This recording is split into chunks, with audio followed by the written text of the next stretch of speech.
Welcome to The Explainer. This is where we break down big, important ideas. And today, we are diving deep into Peter Thiel's 0 to 1. Now, this is a book that's going to challenge pretty much everything you think you know about what it takes to innovate and be successful. All right, let's jump right in with the one question Peter Thiel uses to spot a truly original thinker. He actually asks this in interviews, and it's not to trick you or anything, it's to find out one simple thing. Can you think for yourself? Because look, if you want to build the future, you can't just copy what's already out there. You've got to see something that nobody else does. So this question, it's not just some clever interview trick. Nope. It's really the key to unlocking Thiel's entire way of thinking. It's all about separating the copycats from the true creators. See, he believes there are two completely different ways to make progress. And your answer to this question shows which path you're on. Okay, so this slide breaks it down perfectly. On one side, you've got what he calls horizontal progress. Think of it as going from 1 to N. It's basically globalization, taking something that works and just making more of it, spreading it around the world. But then on the other side, there's vertical progress. This is the big one. It's going from 0 to 1. This is technology, creating something totally new out of thin air. And here's the kicker. Thiel says our world is obsessed with the first kind, with just copying. But the real progress, the stuff that actually pushes humanity forward, that only comes from making that leap from 0 to 1. So you might be thinking, okay, if creating brand new stuff is so important, why isn't everyone doing it? Well, Thiel has a really simple but kind of profound answer for that. He says we're trapped. We're trapped by this idea that's been hammered into our heads since we were kids. And that idea is competition. Yeah, I mean, we're always told that competition is good, right? That it's healthy, it proves something has value. Thiel says no way. He argues the exact opposite. He thinks it's totally destructive. Why? Because it makes us obsessed with beating our rivals instead of focusing on, actually creating something new and amazing. And just think about it for a second. Your whole life, right? School, your career, it's all about being ranked against other people. The whole system rewards you for being just a little bit better at the exact same thing everyone else is doing. It's a machine designed to create imitators, not innovators. We're all just fighting over the same boring, conventional prizes. And this quote just nails the end result of that whole mindset. Businesses get so wrapped up in beating the competition that they completely lose the plot. They forget what actually matters. They end up in these brutal, bloody fights over tiny little pieces of the pie in crowded markets. And what do they sacrifice? Their profits, for one. But even worse, they sacrifice the chance to build something that's one of a kind.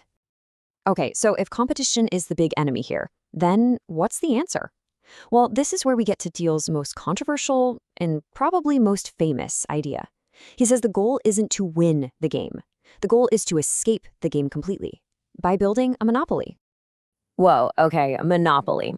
I know what you're thinking, but hold on, he's not talking about the evil, mustache-twirling monopolies that crush their rivals. No, he's talking about what he calls a creative monopoly.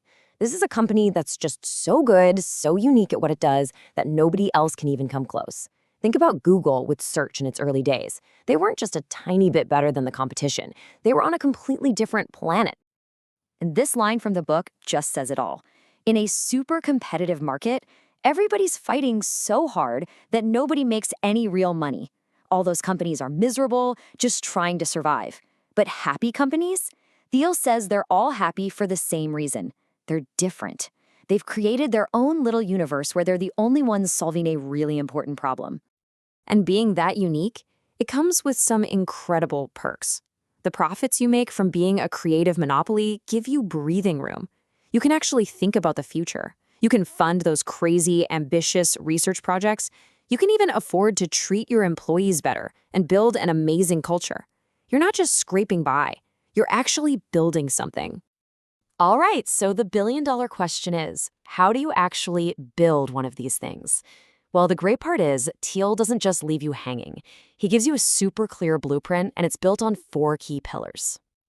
Now, the first step is gonna sound totally backwards. Don't try to take over the world. Don't go for a huge market. Instead, start small, like ridiculously small. Find a tiny, super specific niche market and just completely own it. Become the undisputed king of that small pond. Then, and only then, do you start thinking about expanding. And how do you dominate that niche? With a massive, overwhelming technological advantage. We're not talking about being 10% better. That's not going to cut it. Thiel says your solution has to be at least 10 times better than whatever the closest alternative is, a 10x improvement. That's what creates a real, undeniable edge that's almost impossible for anyone else to copy. So, that 10x tech, that's your foundation, but it's just the first step. From there, you build on top of it. You add network effects, so your product gets more valuable the more people use it. Think social media.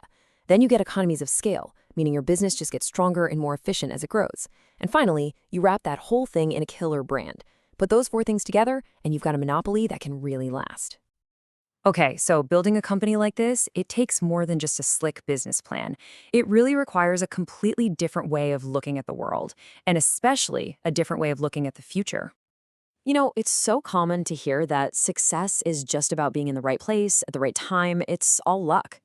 Thiel pushes back hard against that. He says the truly great founders, they not just get lucky, they make their own luck. They have this core belief that the future isn't something that just happens to you, it's something you can actively design and build. And this really comes down to 2 different mindsets. You can have an indefinite view, where the future is basically a random lottery, so you hedge your bets and spread your efforts thin. Or you can have a definite view. This is where you believe you can actually plan for the future and then build it with conviction.